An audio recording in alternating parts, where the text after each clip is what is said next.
So 2018 is now behind us, and usually we spend so much time just talking about the negatives and talking about the video game industry, but here we're going to take a look back at the games. This is one of our favorite videos to do every year. We're bringing you 10 of our biggest holy shit moments from games in 2018. Also, just a big heads up, huge spoiler warning. If there's some games that maybe you still want to catch in 2018, that you just are sensitive to spoilers, there's going to be a lot here. But let's get started off with number 10 and talk about Monster Hunter World and fighting Vaal Hazak. This is just like a Monster Hunter-ass monster if we've ever seen one. Incredibly challenging, brutal, just a son of a bitch of a fight. It's a cursed elder dragon, and it's one of the nastiest looking things to really ever grace the main Monster Hunter games, at least from what I've been able to see out there. Newcomers to the series are quick to compare it to something like Dark Souls, but in a lot of ways, Monster Hunter has had awesome creatures like this before that was even a thing, and Vaal Hazak is a perfect example. And again, like I said, it's just a nasty, challenging fight. The thing is huge, but also incredibly fast. It can close distances immediately, it can jump back just as fast, and it can just destroy massive amounts of shit in one hit. You know, you're at the home stretch of Monster Hunter World, and then you have this hell of a grind in front of you. Good luck with that.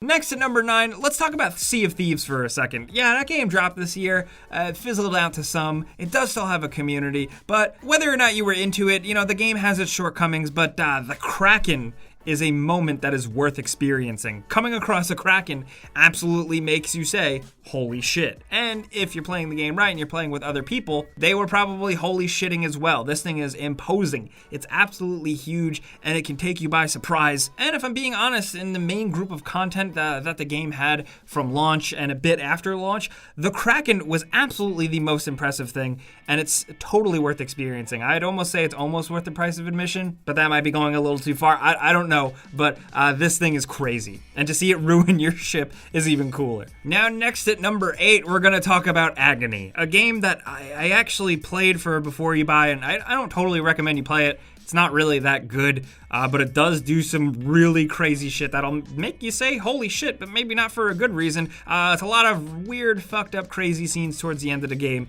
that we can't even technically show in this YouTube video, but it involves all sorts of like demon rape and dead babies with old man faces and an insane amount of gore. And that is coming from somebody who has seen all types of gory things since they were about 5 years old.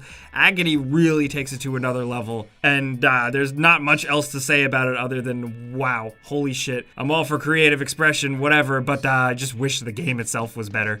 Now at number 7, let's talk about Far Cry 5. People forget about this one, but it had some holy shit moments. There were some pretty cool and pretty spooky Easter eggs here and there, to name a few. But the craziest thing was really one of the endings you can get. That nuclear ending was completely unexpected, at least to me. I did not see anything like that coming at all with the ending of this game. I like the whole emphasis on the cult leaders, and although I don't think it was as amazing as they were hyping it up to be, at least with that one ending, it really kind of tried something different. And the fact that they're carrying over the idea that this cult kind of won and blew up the world, and they're carrying that over to Far Cry New Dawn, that's really cool. That in and of itself, to like embrace one of the endings, I guess to some the bad ending, and make it the game canon, is really cool and different. I'm curious to see what ending you guys got or what you thought about it in general. Do you consider the nuclear one to be the main one? Regardless, when it happened, because I didn't see it coming, I said, holy shit.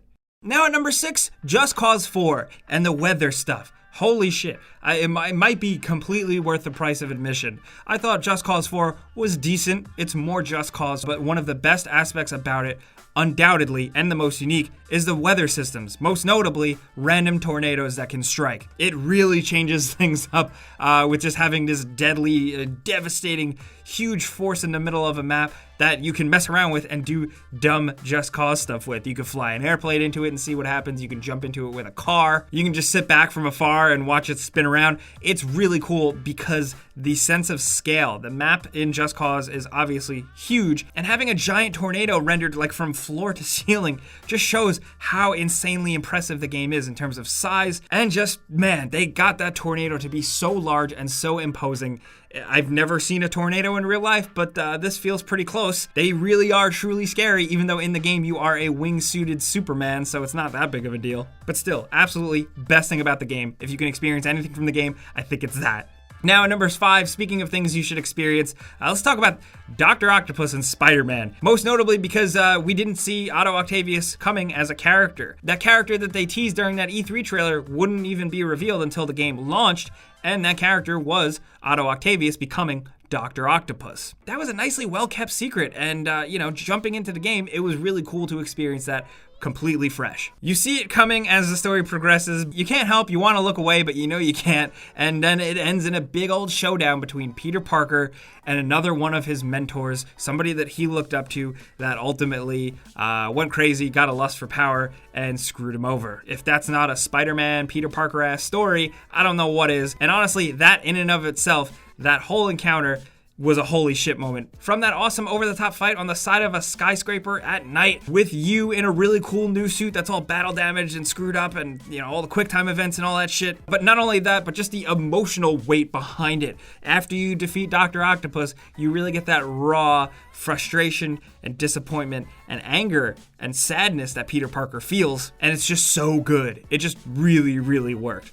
Now at number 4, let's talk about Assassin's Creed Odyssey. The holy shit moment for us here in the office was just discovering how absolutely big the game was. Say what you want about Assassin's Creed games, say what you want about the newer formula Assassin's Creed games from Origins and Odyssey, but Odyssey is absolutely massive in scale on an unprecedented level. The game is insanely long, and not only that, the world size, it's like 80-something square miles. You have all these massive land masses, all these Greek islands to explore that feel like games in and of themselves, and then of course you can roam the open seas and discover new places. That open ocean makes it feel even bigger. It's like jaw-droppingly big. I'm not exaggerating here, where I know technically a map like Just Cause 4 is still bigger, but Odyssey in that regard was absolutely incredible and holy shit worthy. Coming down to the final 3, the Yakuza games I think are filled with holy shit moments. If you haven't played one, go pick up Yakuza 0. What are you doing? But in Yakuza 6 this year, there's a lot of moments, but one of our favorites was a scene involving the baby Haruto, who you are charged with protecting, and a whole scuffle goes down, and it results in this crazy over-the-top scene of men fighting in the streets while a baby is being tossed from person to person, narrowly escaping danger by sailing over a crowd. It's insane. As you can see here, thanks to the person that did capture it, if you want to watch the whole thing, it'll be linked in the description. You gotta see the whole thing in its entirety because it's hilarious. With the audio, the cues, the way it was edited, it's so awesome. And it's a big holy shit from like a totally different angle than anything else on this list.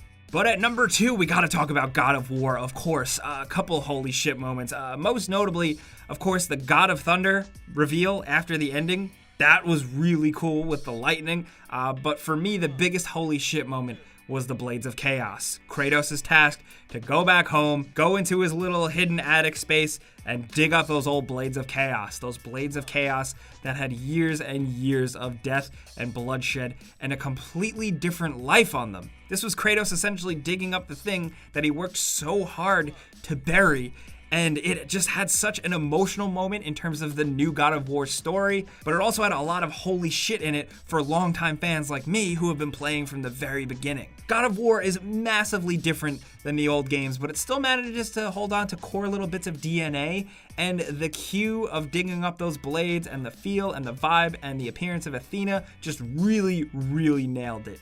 But at number 1, let's talk about Red Dead Redemption 2. A couple of holy shit moments in this game.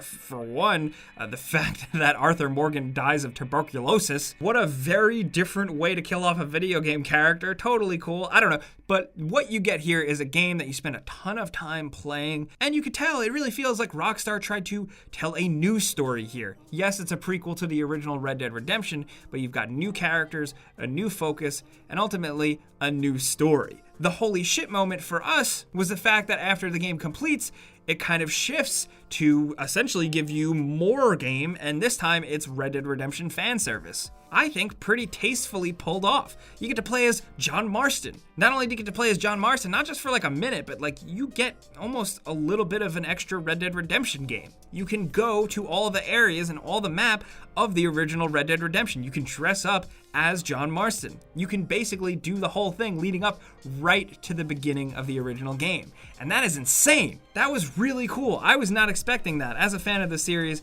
I didn't expect them to go that far, but I'm really happy they did. and I was saying holy shit the whole time. But those are our picks for 10 of the biggest holy shit gaming moments in 2018. There's so much more out there. You know, what do you got down in the comments? We want to hear from you. Maybe something from Celeste or The Messenger, or maybe a different holy shit moment from a story beat in something like God of War or Red Dead. Maybe it's something from Detroit Become Human. I don't know. Let's talk about anything crazy that happened in 2018 in a video game down in the comments. And if you enjoyed this video, you know, click the like button because it really helps us out and we really appreciate it. But if you're new, you should consider subscribing and hitting that notification bell because we put out videos like this every single day.